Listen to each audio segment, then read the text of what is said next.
La la la la, sound checks, clogging up my laptop memory.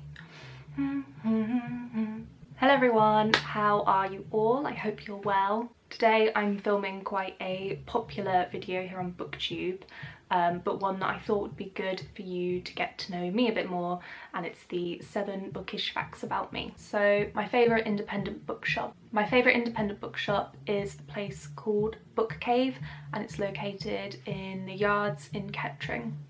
There's a lovely couple who own it. They're very friendly and happy to recommend books to you. The genres they sell are horror, fantasy, sci-fi. It's all secondhand books and really good prices, and it's just a nice friendly atmosphere there. If you do happen to pass by there, or if you're in Kettering, I recommend going to take a look. My most owned author. I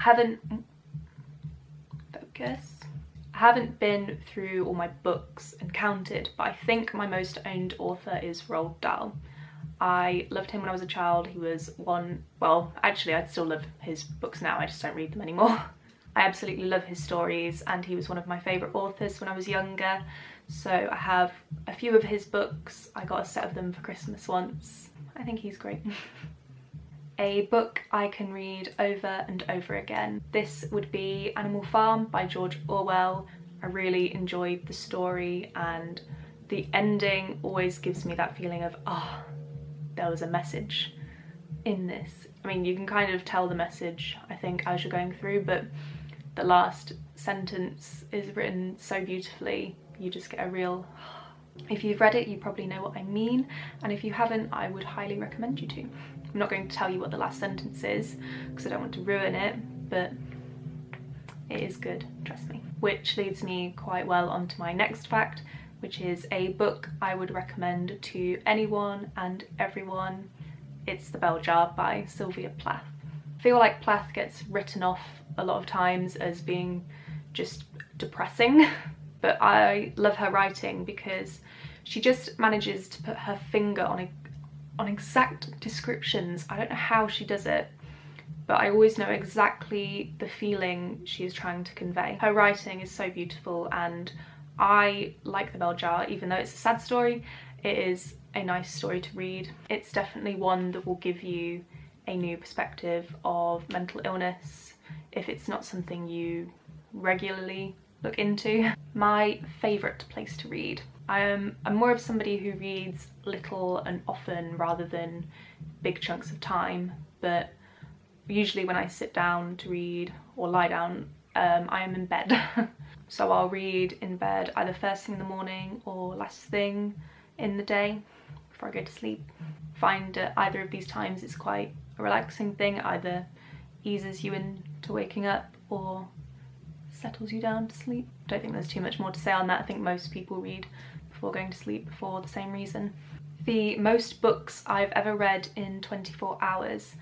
I never knew readathons were a thing until finding BookTube, so I thought this would be an interesting one to include. But the most books I've read in 24 hours is 4. They probably weren't long books because I was only about 11 or 12, and when I read them I was actually on a plane to Australia, so I had a lot of time to kill and not many distractions, so I managed to read 4 books. I also don't remember what they are, but because I was that age, I can imagine they were short ones, probably about horses. And even though it sounds really great that I just got to sit and read for 24 hours, I'd actually run out of stuff to read by the time I got to Australia, which wasn't great. And the last one that I thought would be interesting, to include is the worst book to film adaptation I have ever experienced. For me, it has to be Angus Thongs and Perfect Snogging.